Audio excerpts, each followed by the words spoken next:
हरे नमः. धर्माचा अजून मूर्तिमान पुतळा भासे जना भूवरी. दीक्षा देऊनी जो जगतिया बद्धास हो उद्धरी. वाणीने वदता भागवती कथा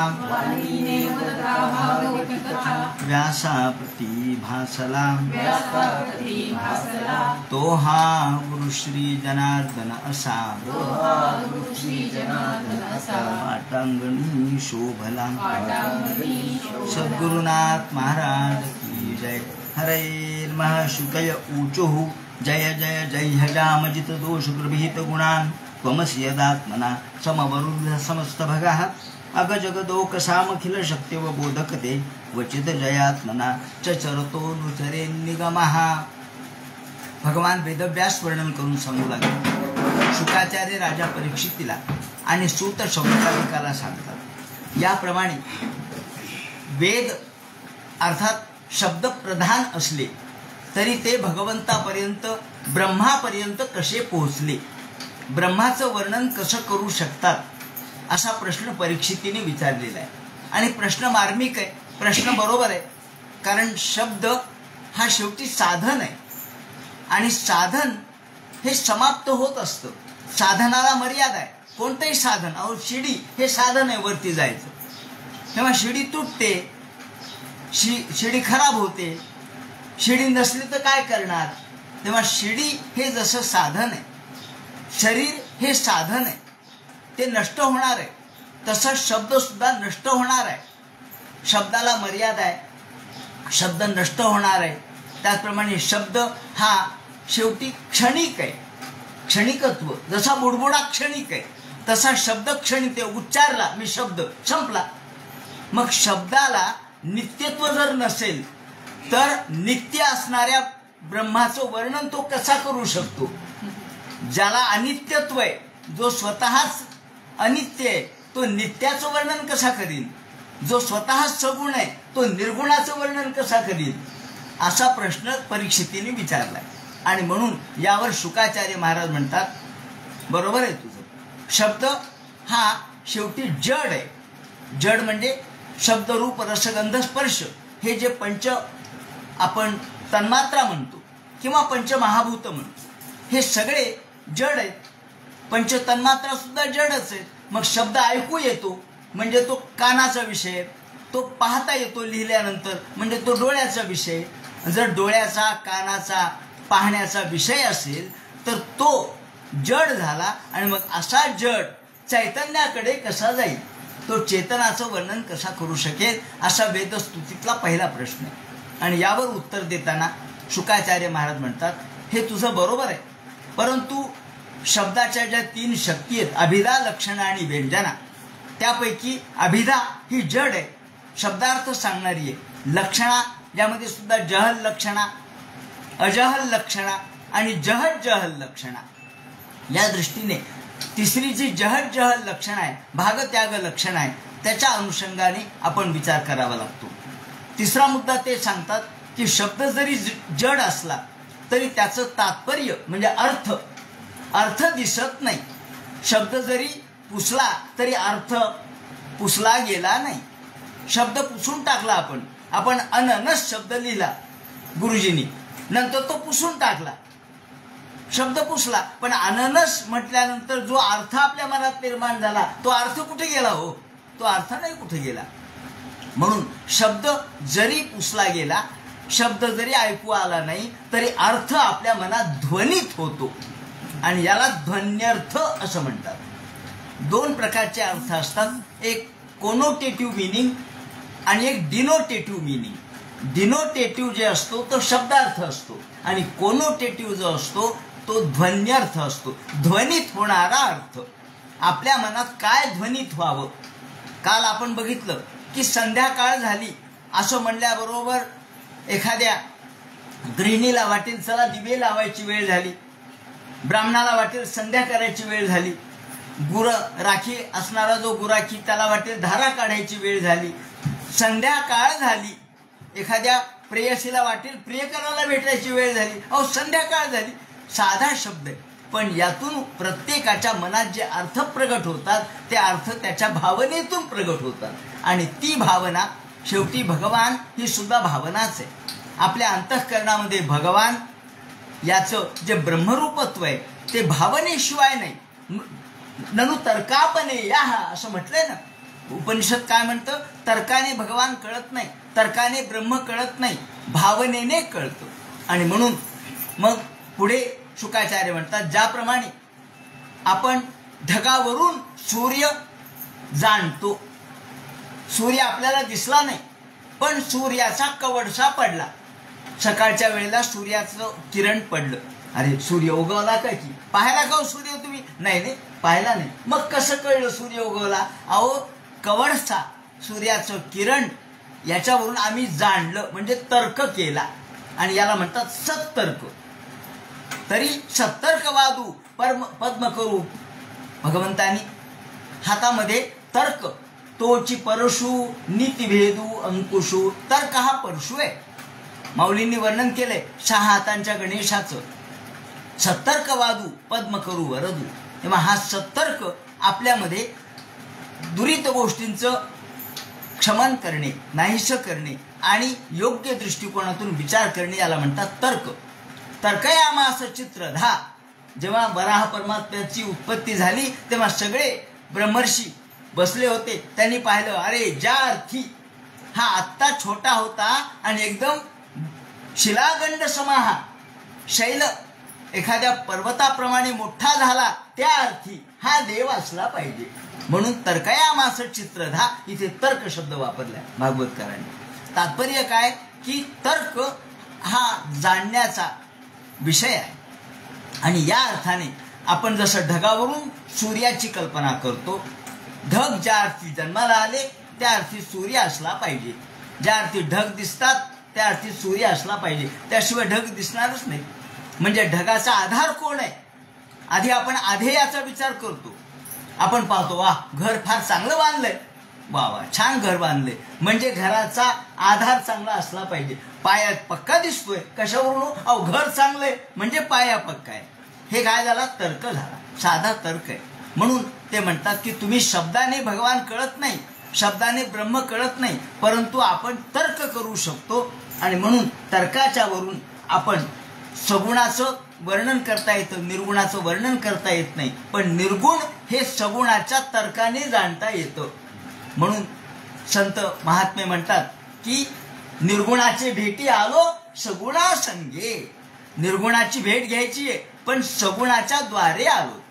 आणि मग सगुण साकार असणारा जो भगवान आहे त्याच्याद्वारे आम्हाला तद्ब्रह्मदर्शनम, ब्रह्मदर्शन होऊ शकतं. याप्रमाणे ते म्हणतात की आपल्याला 5 पद्धतीचे श्रुतिवाक्य आहेत. या ठिकाणी या वेदस्तुतीचं विवरण करताना श्रीधराचार्यांनी सुद्धा या 5 अशा प्रकारच्या श्रुतिवाक्याचे विवरण केलेलं आहे. कोणते? एक लक्षणबोधक श्रुतिवाक्य, याला स्वरूपबोधक असं म्हणतात. लक्षणबोधक अहम बहुश्याम प्रजायेय हे लक्षणबोधक श्रुतिवाक्य, याला स्वरूपबोधक असं म्हणतात. दुसरं ऐक्यबोधक, ऐक्य तत्वमसी, तो तू आहेस. थेंबाला सांगायचं, थेंबा तू समुद्र आहेस. थेंब म्हणेल मी कसं काय समुद्र आहे? हो, तू समुद्र आहेस. समुद्रामध्ये जे जलतत्व आहे ते तुझ्यात आहे. बस, तत्वाच्या दृष्टीने तू तो आहेस. याला म्हणतात ऐक्यबोधक. ऐक्यबोधक जे श्रुतिवाक्य, तुझा आणि त्याच्यामध्ये ऐक्य, तू आणि तो एकच आहेस, वेगळा नाही. म्हणून तत्वमसी अहम ब्रह्मास्मी हे जे वाक्य आहेत हे ऐक्यबोधक आहेत. तिसरे निषेध सूचक आहे. निषेध, हे नाही, ते नाही, ते नाही, याला आपण व्यतिरेक असं म्हणतो. याप्रमाणे जसा काल आपण बघितलं, याज्ञवल्क्यांनी सांगितलं अस्थूल अणु, जो स्थूल नाही, जो बारीक नाही, जो दिसत नाही, जो आपल्याला रंगाने सांगता येत नाही, निर्गुण, निराकार, निर्विकार, हे काय हो? हे सगळे निषेध सूचक आहे. निर्गुण आहे, निराकार आहे, निर्विकार आहे. म्हणजे कसं आहे? म्हणजे तसाच आहे. वर्णन करता येत नाही, याला म्हणतात निषेध सूचक वाक्य. त्यानंतर उपासना. मनोब्रह्मेती उपासित.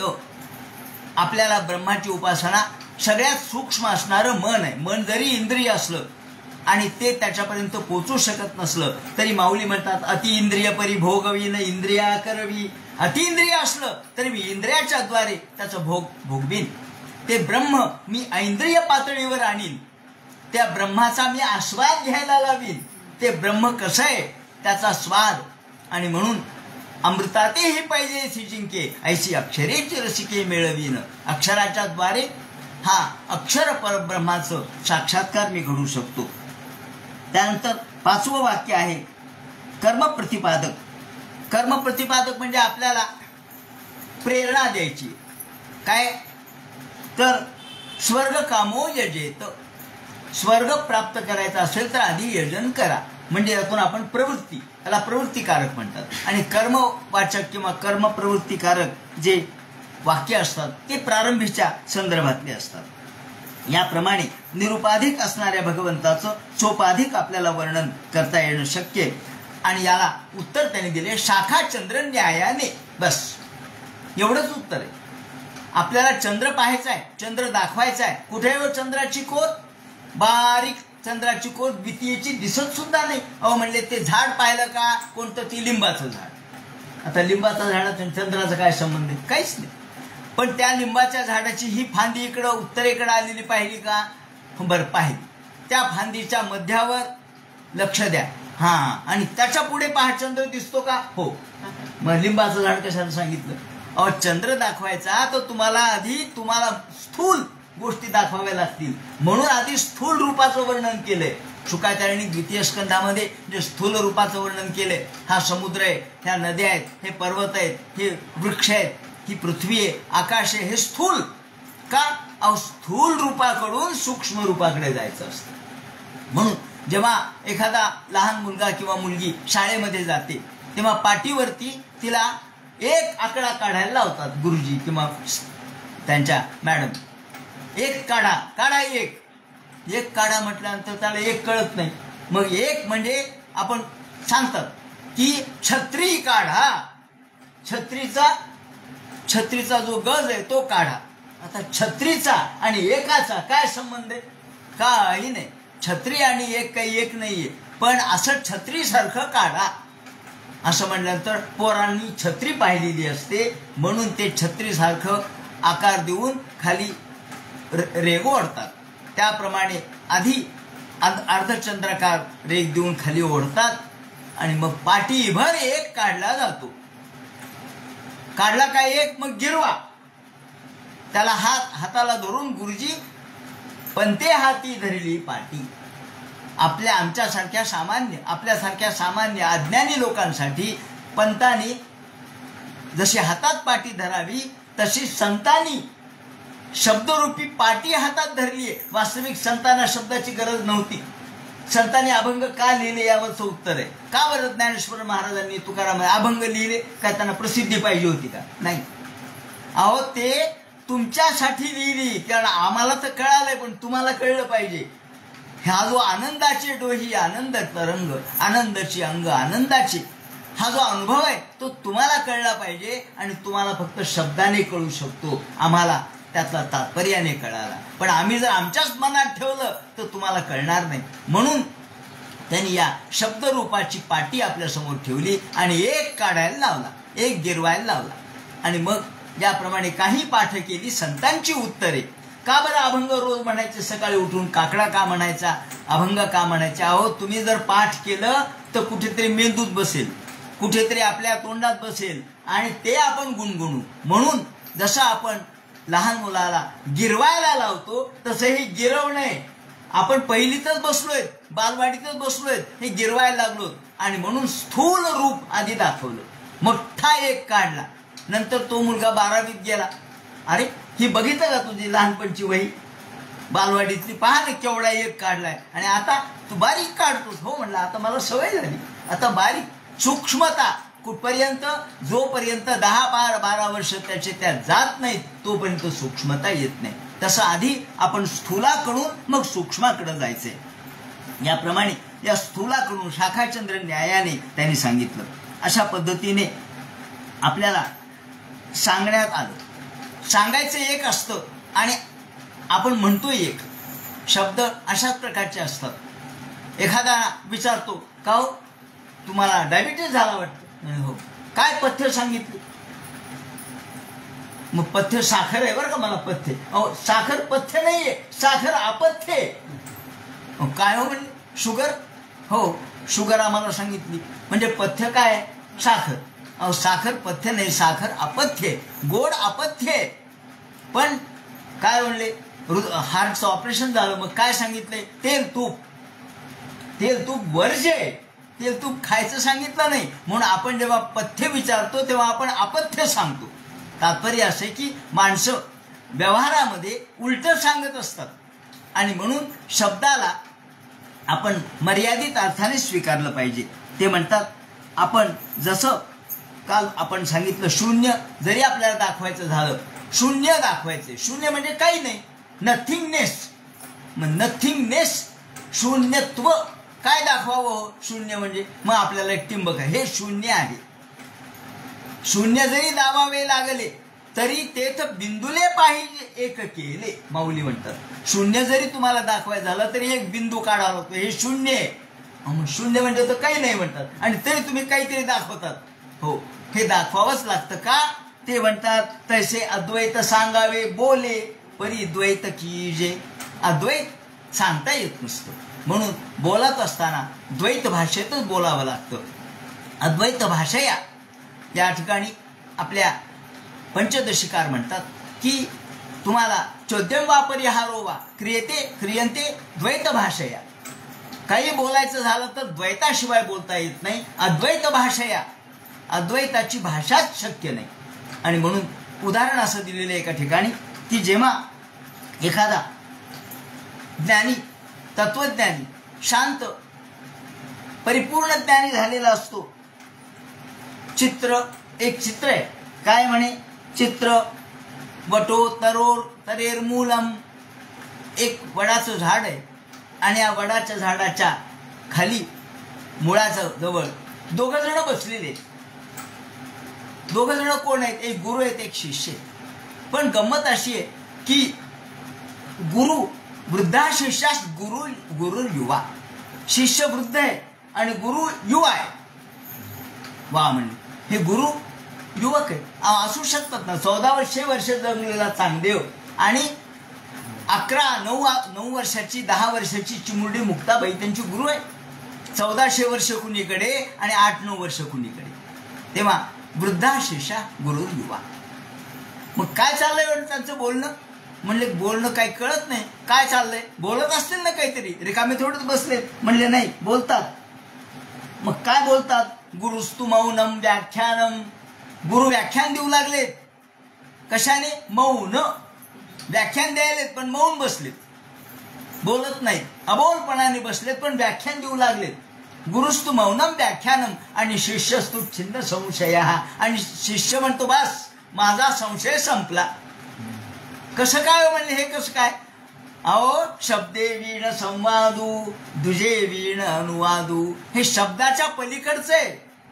शब्दाच्या पलीकडे ही भाषा आहे, ही तत्वज्ञानाची भाषा आहे, ही योगी लोकांची भाषा आहे आणि हीच खरी ज्ञानाची भाषा आहे. परंतु सामान्यांना ती कळत नाही, म्हणून आपल्याला शब्दाचा आधार घ्यावा लागतो.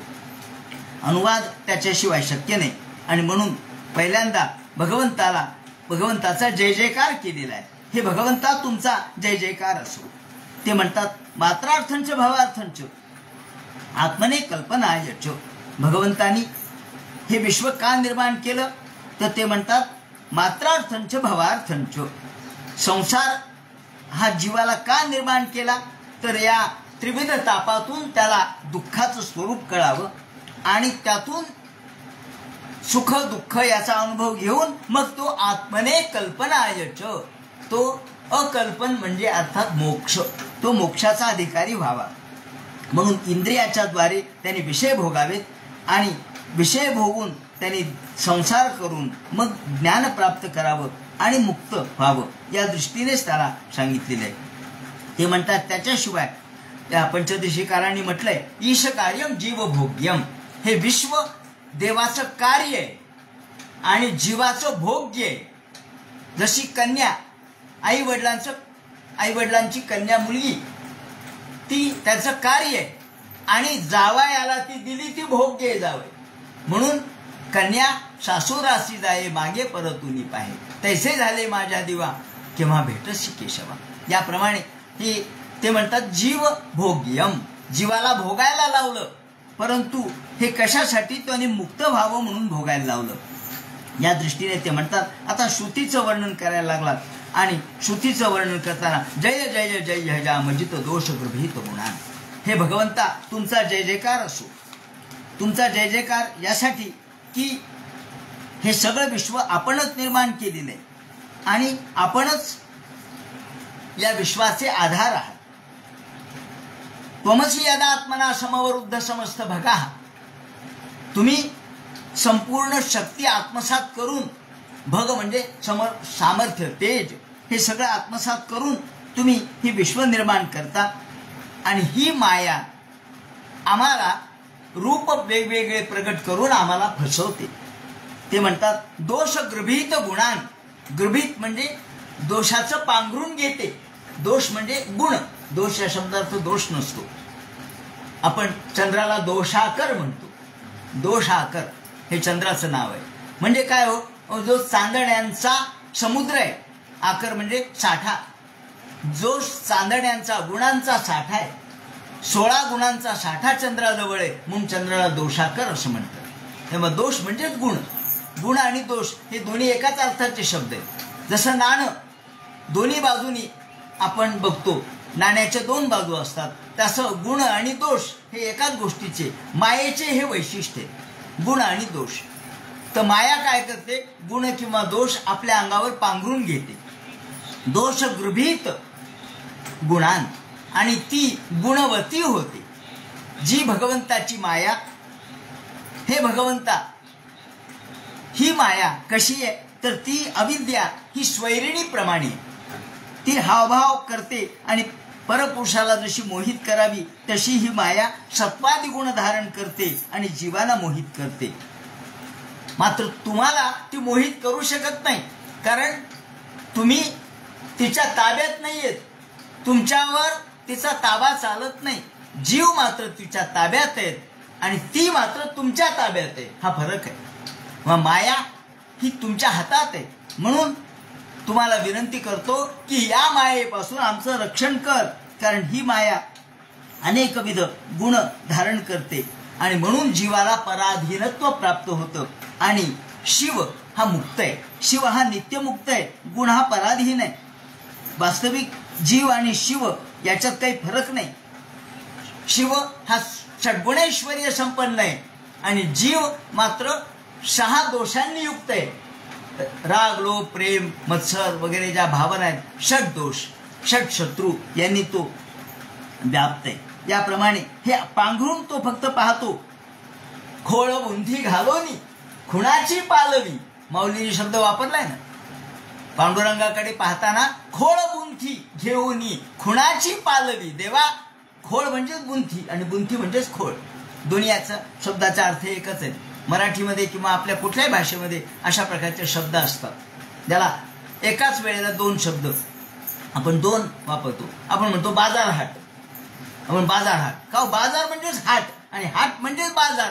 पण ज्या वेळेला या ठिकाणी आपल्याला मुस्लिम आक्रमण झाले त्यावेळेला आपल्याला बाजारचा अर्थ कळत नव्हता. त्यांनी बाजार शब्द आपल्याकडे आणला. मग आपल्याकडे हाट होता पूर्वीचा. आपण मथुरेच्या हाटाचाला निघा. मथुरेच्या हाटा म्हणजे मथुरेच्या बाजाराला. पण आपल्याला ते कळावं म्हणून त्याला अभ्यस्त शब्द म्हणतात. म्हणून आपण बाजार हाट. गुरु पीर. पीर म्हणजेच गुरु आणि गुरु म्हणजेच पीर. पण गुरु पीर तेथे आहे. का बरं 2 शब्द. त्याचा अर्थ असा आहे की ज्या भाषिक लोकांना हे कळत नाही त्यांना कळावं म्हणून दुसरा शब्द आला. पर्यायी शब्द आला. त्या पद्धतीने आपण हे सगळे शब्द लक्षात घेतो. ते म्हणतात खोळ गुंती घेऊनी खुणाची पालवी. भगवान सुद्धा काय करतो गुणाची पांघरून, गुणाचं पांघरून घेतो. कोणतं गुणाचं पांघरून आहे? अहो भगवान अवतार धारण करतो हे गुणाचं पांघरूणच आहे. तो गुणाचं पांघरूणच करतो, अवतार धारण करतो, मूर्ती रूप येतो, सगुण रूपात प्रगट होतो, म्हणजे तो गुणाने व्यक्त होतो. पण त्याच्या आतमध्ये परब्रह्म लिंगम भजे पांडुरंगम, त्याच्या आतमध्ये परब्रह्म तत्व आहे, ते तुम्ही जाणा. याप्रमाणे भगवंताला ते म्हणतात की हे भगवंता, तुम्ही या मायेचं पांघरून घेता आणि मायेला घेऊन तुम्ही प्रगट होता. माया तुमच्या हातात आहे. दोष गृभीत गुणान त्वमसि यदात्मना समवरुद्ध समस्त बघा. मग तुम्ही म्हणाल की देवाला कशासाठी मायेला दूर करायला सांगितलं? अहो तुम्ही मायेचे स्वामी आहात आणि आम्ही मायेचे सेवक आहोत. आम्ही मायेच्या स्वाधीन आहोत. तुम्ही मात्र मायेला तुमच्या ताब्यात ठेवू शकता. तुमच्यावर तिचा परिणाम होत नाही. ते म्हणतात नृत्यंती तव वीक्षणांगणगता काल स्वभावादिभिर. या ठिकाणी श्रीधराचार्यांनी स्वतंत्र यावर श्लोक केलेले. या वेदस्तुतीवर समवेद स्तुतीसारखे श्लोक केलेले आणि ते करताना श्रीधराचार्य स्वतः नृसिंहाचे उपासक आहेत. आणि म्हणून ते म्हणतात, हे नरहरे, तू या मायेला आमच्यापासून दूर कर. आणि ही माया तुझ्यासमोर नाचत नाचत नाचत तुझ्यासमोर येते. नृत्यंती तव वीक्षणांगणगत. कोणत्या रूपाने येते? काल, स्वभाव. कारण काल हे मायेचं स्वरूप आहे, स्वभाव हे मायेचं स्वरूप आहे. त्याप्रमाणे हे गुण मायेचं स्वरूप आहे. त्याचप्रमाणे आपल्या ज्या ज्या प्रगट होणाऱ्या गोष्टी आहेत ते सगळं मायेचा आविष्कार आहे. आणि म्हणून हे तुझ्यासमोर नृत्य करणारी माया, तू तिला ताब्यात ठेवू शकतोस. तुझ्यासमोर ती काहीच करत नाही, तुला ती काही करणार नाही, परंतु आम्हाला मात्र ती मोहवते. आणि म्हणून हे भगवंता, अगजगदोक सामखिल सत्य व बोधकते क्वचित जय आत्मना चतुर्नुचरे निगमा. आणि ही निगम म्हणजे वेद. वेदाला सुद्धा ईश्वर कळत नाही, परंतु वेद हे प्रमाण आहे. कशामुळं? तर वेद हे आजपर्यंत भगवंताचं ज्ञान सांगण्यासाठी निर्माण झालेले. वेद नाही श्रुती परवती माऊली जगा. माऊली म्हणतात, नाही श्रुती परवती माऊली जगा. जगाला श्रुतीसारखी दुसरी आई नाही. इथं आई म्हटले, वेदाला आई म्हटले. का बरं श्रुतीला आई म्हटले? ते म्हणतात आई कधी खोटं बोलते का? बोलणार नाही. कारण आई खोटं बोलली तर मुलं खोटं बोलतील, मुलं खोटे बोलले तर त्यांचे संस्कार खोटे होतील. आणि म्हणून आई कधी खोटं बोलणार नाही. तसं वेद कधी खोटं बोलणार नाही. वेद सत्य बोलतो, कारण वेदाला सत्यत्वाचं प्रमाण आहे. त्याला आप्तवाक्य म्हणतात. आप्तस्तू यथार्थ वक्ता. आप्त कोणाला म्हणायचं? जो यथार्थ खरं सांगतो. मग तुम्हाला राग येऊन तर लोभ येऊ, मी खरं ते सांगणार असं जो म्हणतो तो खरा आपला आहे. नाही तर वरवर नाही नाही नाही नाही उडी मारू का? मारा, तुम्हाला काय होते? उडी मारू का? नाही नाही नाही मारू नको असं जो सांगतो, किंवा एखाद्या गोष्टीपासून जो परावृत्त करतो, किंवा आपल्याला जे आवडत नाही ते सुद्धा घ्यायला लावतो. डॉक्टर कडू औषध घ्यायला लावतात का? ते म्हणतात असू द्या, येत वगैरे. सुरुवातीला जरी तुम्हाला कडू लागलं, परिणामे मृतोपम, त्याचा परिणाम चांगला आहे. तेव्हा परिणाम जो जाणतो तो आपतो. तेव्हा हे वेद परिणाम जाणतो. म्हणून तुम्ही देवा भगवंता या वेदाच्या द्वारे प्रगट होता. आणि वेद हे तुमचंच आहे. यस्य विश्वसितम वेद, तुमच्याच पासून वेद निर्माण झालेले. म्हणून देवा या संपूर्ण विश्वाच्या संपूर्ण ज्ञानाचं दर्शन वेदामध्ये घडतं. आणि म्हणून अगजगदोक सामखिल शक्य व बोधकते. जे सगळे अग आणि दोग या शब्दाने त्यांनी तो विवरण केलेले की श्रुती या सगळ्याला प्रमाण आहे. आणि जरी आम्हाला स्वरूपतः आम्ही वर्णन करू शकलो नसलो तरी आम्ही सच्चिदानंद स्वरूपाचा विग्रह जो गुणस्वरूप आहे त्याचं वर्णन करू शकतो. कसं?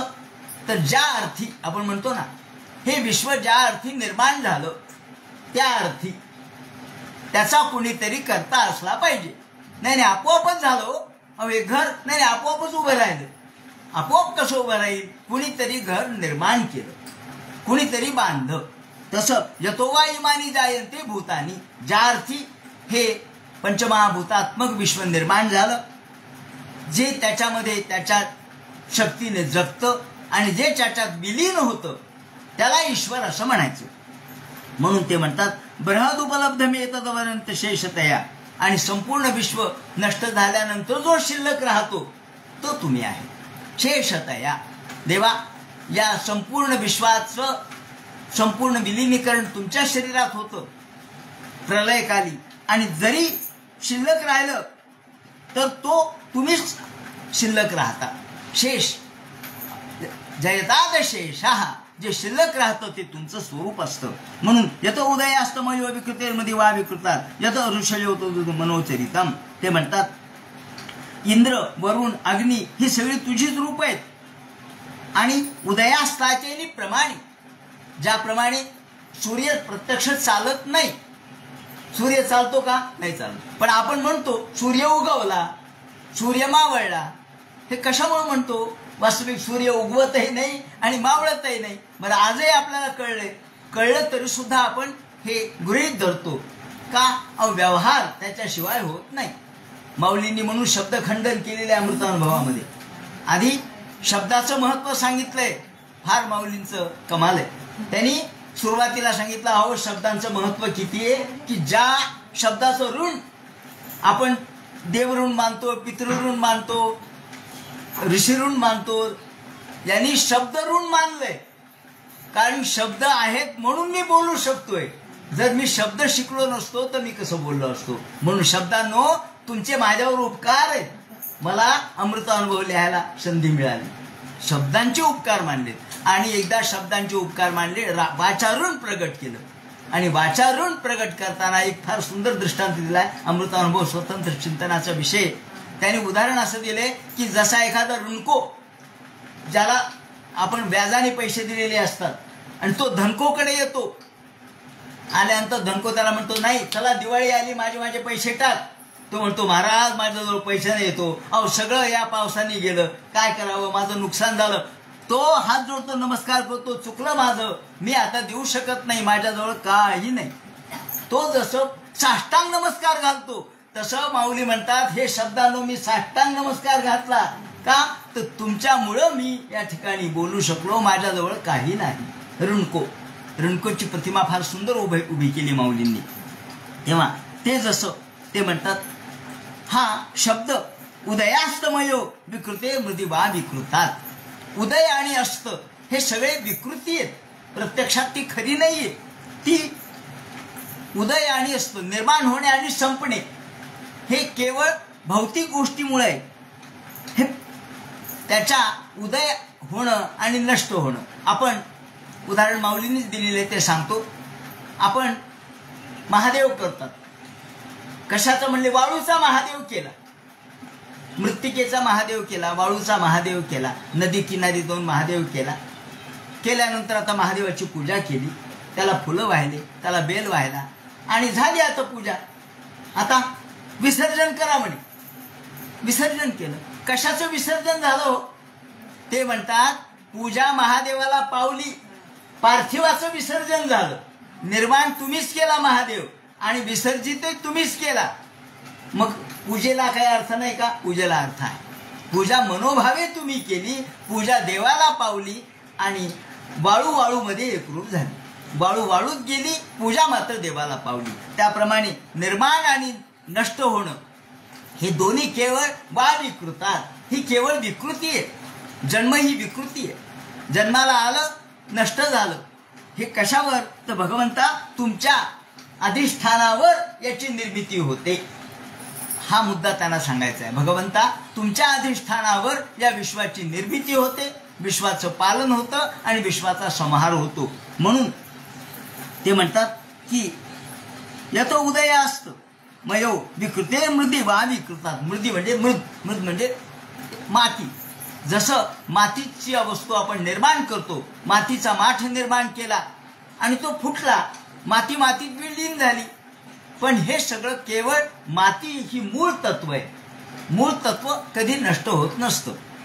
तेव्हा काल आपण सांगितल्याप्रमाणे मृत्तिकेव सत्यम हे या ठिकाणी आरुणी जो त्याचा मुलगा होता त्याला सांगण्यात आलं की हे आरुणी, मृत्तिका हीच उद्दालकाचा मुलगा.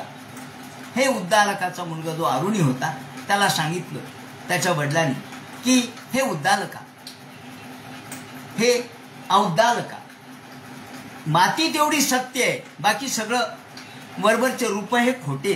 त्याप्रमाणे ते म्हणतात यत ऋषयो ददुस्त्वयि मनोवचनाचरितम कथम यथा भवन्ति भुवि दत्त पदानि नृणाम. आता तुम्ही म्हणाल ब्रह्माचं वर्णन कसं शक्य हो जर आपण शब्दच पोचत नाहीत. मग त्यांनी दुसरं उत्तर दिले. ते म्हणाले अहो या जगात ब्रह्माशिवाय दुसरं काय आहे सांगाल. या जगामध्ये तुम्ही मातीचं वर्णन केलं, माती कोणाची. सूर्याचं वर्णन केलं, सूर्य कोण आहे.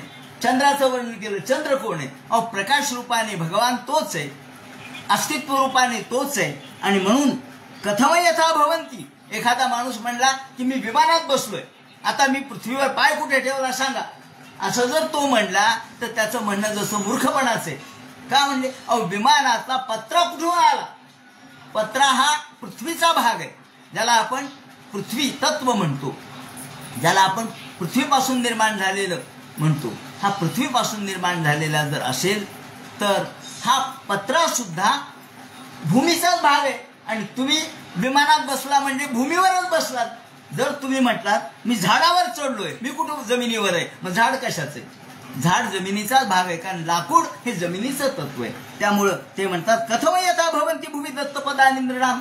तुम्ही पायच ठेवू शकत नाही भूमीशिवाय, तसा तुम्ही भगवंताशिवाय कोणाचंच वर्णन करू शकत नाही. कारण जे जे तुम्ही म्हणाल ते भगवंतच, दुसऱ्या वस्तू नाही.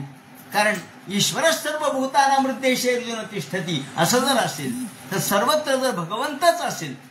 जेव्हा हिरण्यकशिप म्हणतो की मग तुझा देव कुठे दाखव, त्या खांबात का दिसत नाही. प्रल्हाद म्हणतो खांबात सुद्धा आहे, खांबात सुद्धा आहे, स्तंभेन दृश्यती, खांबात सुद्धा आहे. अहो तो खांबात आहे, तो तुमच्यात आहे, तो माझ्यात आहे. मग तो खांबात आहे म्हणजे सर्वत्र आहे. कण कण मे भगवान. मग तुम्ही जरी कोणाचंही वर्णन केलं तर ते भगवंताचंच वर्णन होतं. म्हणून इति तव सूर्य श्रीपते खिल लोकमल. आणि म्हणून हे देवा या ठिकाणी क्षपण कथा मृताब्दी मम गाय तपांसी जहू. मग हे सगळे ऋषी मुनी संत महात्मे तुमचं वर्णन करतात आणि तुमच्या कथा गातात. म्हणजे सगुण, आता सगुणाकडे आले की तुम्ही सगुण वर्णन देखील तुमचंच आहे. सगुण आणि निर्गुण वेगळं नाही. माऊलींनी शब्द वापरलाय, तुझं सगुण म्हणो की निर्गुण नाही. आणि सगुण निर्गुण एकू गोविंदू रे, वेगळा नाहीये. गोविंद वेगळा नाही. सगुण काय आणि निर्गुण काय दोन्ही एकच, दोघांचं तत्व एक आहे. आणि म्हणून क्षपण कथा मृताब्दी मम गाय तपांसी जहू. क्षपण कथा, भगवंता तुमच्या कथेतून तुम्ही आम्हाला मुक्त करता. तुमच्या कथा ह्या आम्हाला मुक्त करणाऱ्या आहेत, त्या सगळ्या गंगेप्रमाणे.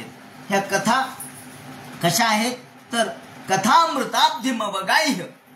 कथारूपी समुद्रामध्ये जेव्हा आपण डुबकी मारतो तेव्हा आपल्याला सगळा मनातला जो दुःखाचा भाग आहे, वेदना आहेत, त्याचप्रमाणे हे सगळे त्रिविध ताप आहेत, हे सगळे नष्ट होतात. कारण कथारूपी अमृत, कथारूपी अमृताचा डोह, अमृताचा समुद्र हा आम्हाला तृप्त करणार आहे. क्षपण कथामृताब्धी मम गाह्य तपांसी जहू. तप म्हणजे दुःख, तपांसी अनेक वचन. दुःख सगळे जळून जातात, सगळ्या प्रकारच्या दुःखाचा नाश. कथा म्हणजे नदी आहे, कथा म्हणजे समुद्र आहे. ते म्हणतात या मोरोपंतांनी एका ठिकाणी असं म्हटलंय, कथा आणि नदी यातलं साम्य दाखवत असताना मोरोपंतांनी असा शब्द वापरलाय की नदी आणि कथा याच्यातला फरक काय. ते म्हणतात अहो नदी, गंगा नदी खूप चांगली आहे, गंगा शुची होय. माऊली म्हणतात पाप ताप जाय, गंगा शुद्ध आहे, गंगेने पाप जातं. गंगा पापम शशी तापम. शशी या आपल्या चंद्राच्या अमृतामुळे, चंद्राच्या चांदण्यामुळे ताप नष्ट होतो, गंगेमुळे पाप नष्ट होतं.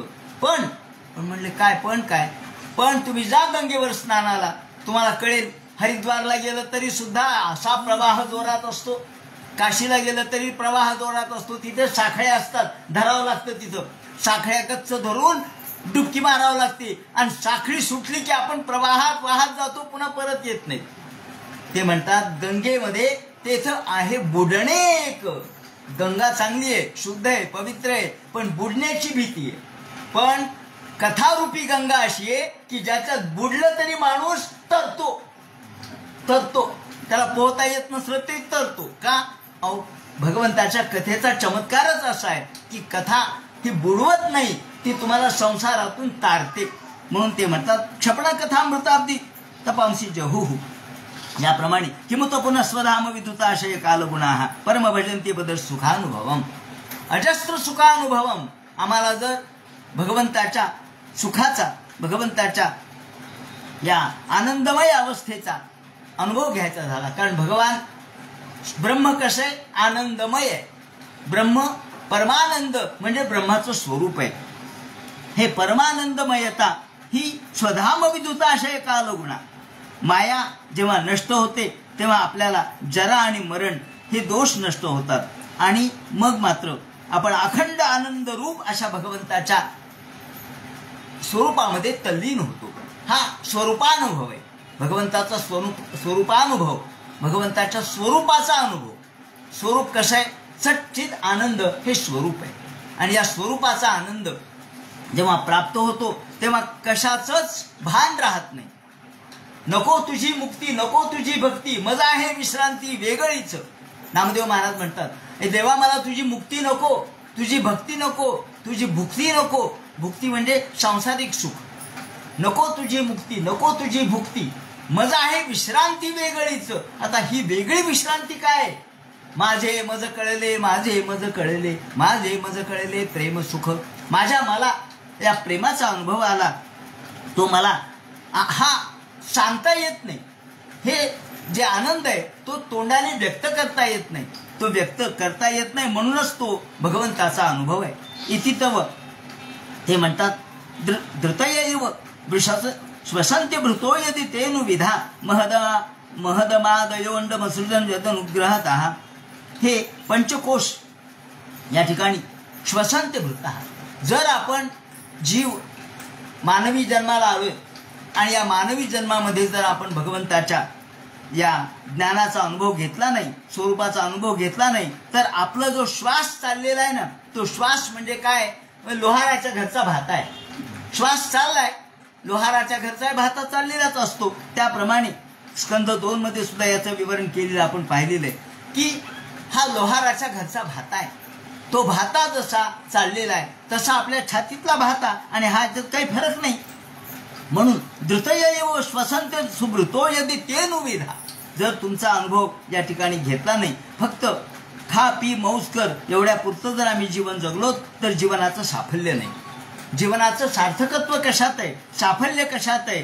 तर या पंचकोशाच्या आतमध्ये जो अंतर्यामी भगवान आहे. महदहमादडयोंड मसृजन्यतनुग्रहतः. या भगवान अन्नमय कोश, त्याचप्रमाणे प्राणमय कोश, मनोमय कोश, विज्ञानमय कोश आणि आनंदमय कोश असे 5 कोश आहेत. आयुर्वेदात त्याचं वर्णन केलेलं आहे. या 5 कोशाच्या आतमध्ये तो राहतो. म्हणून या 5 कोशाच्या आतमध्ये राहणाऱ्या ज्या ब्रह्मतत्वाचं आपण अनुभव घेतला पाहिजे. आणि हा अनुभव पंचकोश म्हणजे अन्न ब्रह्मेती प्राणम ब्रह्मेती. सुरुवातीला आपल्याला हा अनुभव येणार नाही, कारण आधी उपनिषदांनी वेगवेगळ्या पद्धतीने मांडणी केलेली आहे. आधी अन्नम ब्रह्मेती विजानात, अन्न ब्रह्म आहे असं वर्णन या ठिकाणी आहे की बली आणि इंद्र एकाच वेळेला ब्रह्मदेवाकडे गेले आणि ब्रह्मदेवाला म्हणाले, ब्रह्मदेवा आम्हाला ब्रह्मस्वरूप सांगा. ब्रह्मस्वरूप सांगा म्हटल्याबरोबर ब्रह्मदेव, आता बळी आणि इंद्र दोघे बरोबरच आलेले होते. तेव्हा ब्रह्मदेवाने सांगितलं, हे पहा, ब्रह्म जर पाहायचं झालं तर ब्रह्म म्हणजे तुमचा देह हेच ब्रह्म आहे. अन्नम ब्रह्मेती, तुमचा देह. हे ऐकल्यानंतर तो गेला निघून. त्याप्रमाणे हेच त्यांनी पुढे त्याच्या मुलालाही सांगितलं. प्रल्हादाचा मुलगा तोही होता. तोही त्याच्यासोबतच आलेला होता. आणि त्याला सांगितल्यानंतर बळी आणि ते दोघं निघून गेले. इंद्र जाता जाता विचार करू लागला, अरे शरीर जर ब्रह्म असेल तर शरीर नष्ट होतं, मग ब्रह्म कुठं नष्ट होतं का? मग तो 10,000 वर्ष तपश्चर्या करून पुन्हा येऊन ब्रह्मदेवाने सांगितलं. तो 10,000 वर्ष तपश्चर्या करून इंद्र आला. म्हणाले, महाराज आता सांगा, आधी तुम्ही म्हणलात शरीर ब्रह्म आहे, मी तुम्हाला विचारलं, तुम्ही म्हणलात 10,000 वर्ष तपश्चर्या कर. आलो म्हणजे मन ब्रह्म आहे, मनोब्रह्मेती. इंद्र पुन्हा परत गेला. हा बळी पुन्हा परत आलाच नाही. इंद्र गेला, पुन्हा परत आला. म्हणला मन ते इंद्रिय आहे, एकादश 11वं इंद्रिय म्हणजे मन आहे. मग मन कसं ब्रह्म असेल? कारण मन शेवटी संपून जातो, त्यालाही नष्टचर्य आहे. मग ब्रह्माला नष्टचर्य कुठे आहे? असं म्हटल्यावर ब्रह्मदेव म्हणतात, अजून 10,000 वर्ष तपश्चर्या कर. पुन्हा 10,000 वर्ष तपश्चर्या केल्यावर मग सांगतात आत्मा ब्रह्म आहे. आणि मग त्याला हे ज्ञान कळतं. याप्रमाणे विरोचन किंवा बळी यांना फक्त देहात्मवादी म्हणून ते देहात्मवादी झाले. देह टिकला तर सगळं टिकतं. शुक्राचार्य काय सांगतात बळीला, देह राहिला तर सगळं राहील, देहच गेला तर काय राहील तुझं. म्हणून देहात्मवादी झाले ते राक्षस आणि आत्मतत्ववादी झाले ते देव. याप्रमाणे अन्नम ब्रह्मेती प्राणम ब्रह्मेती याप्रमाणे करत करत करत ते म्हणतात पुरुषो विधान्यो चरमायुषाः. याप्रमाणे उदरमुपासते ऋषभकोर्पदृशाः परिसर पद्धती मृदमयाहरम. वेगवेगळ्या प्रकारच्या पद्धतीने लोक आपल्या ज्ञानाचं या ठिकाणी दर्शन घडवतात. योगी लोक योगमार्गाच्या द्वारे विचार करतात. योगी लोक उदरम ब्रह्मेती, उदर भरण नोहे जाणीचे यज्ञ कर्म. पण या ठिकाणी शार्कराक्ष नावाचे ऋषी आहेत, ते स्थूल दृष्टीने पाहतात. योगी हे योग समाधी लावून ब्रह्मतत्वाचा साक्षात्कार घडवतात. याप्रमाणे परिसर पद्धती हृदय मारून हो दहरम. आपल्या हृदयामधले जे 101 नाड्या आहेत, त्या 101 नाड्यामध्ये ब्रह्मतत्व आहे. आणि या हृदयापासून निघालेल्या 101 नाड्यापैकी एक नाडी जी मस्तकामध्ये जाते, जी कठोपनिषदात ज्याचं वर्णन केलेलं आहे, ही नाडी शेवटी ब्रह्मरंध्रापर्यंत जाते आणि तिथून आपला प्राण गेला तर आपल्याला मुक्ती प्राप्त होते असं म्हणतात. याप्रमाणे कुणी उदराची उपासना करतं, उदराला ब्रह्म म्हणतं, कुणी जीवाला ब्रह्म म्हणतं, कुणी योगाला ब्रह्म म्हणतं. पण हे सगळं जे आहे ते केवळ त्यांच्या विचारांचं दर्शन आहे, परिपूर्ण ते दर्शन असू शकत नाही. म्हणून योग दर्शन सुद्धा परिपूर्ण नाहीये. योग दर्शन त्याला मर्यादा आहे. ते म्हणतात मग असं असेल तर एखादा योगमार्गी 1400 वर्ष जगलेला चांगदेव मुक्त का नाही झाला? मुक्त व्हायला पाहिजे होता तो. तो जर आत्मा ब्रह्मांडाला नेत होता तो मुक्त व्हायला पाहिजे होता, नाही होत. ते म्हणतात योग मार्गालाही मर्यादा आहे. त्याचप्रमाणे 101 नाड्या जरी असल्या आणि ती एक नाडी जरी ब्रह्मरंध्रापर्यंत जात असली तरी त्याच्याद्वारे मुक्ती शक्य होत नाही. मुक्ती फक्त ज्ञानानेच आहे. ज्ञानान मोक्ष, ज्ञानान मुक्ती असं जे सांगितलंय. ज्ञानाशिवाय आपल्याला मुक्ती प्राप्त होऊ शकत नाही. आणि म्हणून ज्ञानादैव तु कैवल्यम हा सिद्धांत शंकराचार्यांनी हा सिद्धांत मांडलाय. ज्ञानानेच मोक्ष आहे, योगाने नाही, यागाने नाही. आपल्याला तिथपर्यंत जाता येईल. एक मनाची एकता एक केंद्रितता योगाने शक्य होईल, पण मुक्ती नाही. आणि म्हणून आता या मुक्ती संबंधीचे विवरण ते करतील आणि आपल्या संपूर्ण वेदाचा जो वेगवेगळ्या पद्धतीने लोकांनी लावलेला अर्थ कसा आहे तो जे सांगतील तो हा उद्या सांगण्यात येईल. हरे नमः पुंडलिक वरदे हरे विठ्ठल सीताकांत स्मरण जय जय राम पार्वती पते हर हर महादेव श्रीमज्जनार्दन गुरुमूर्तये नमः. हरे राम राम राम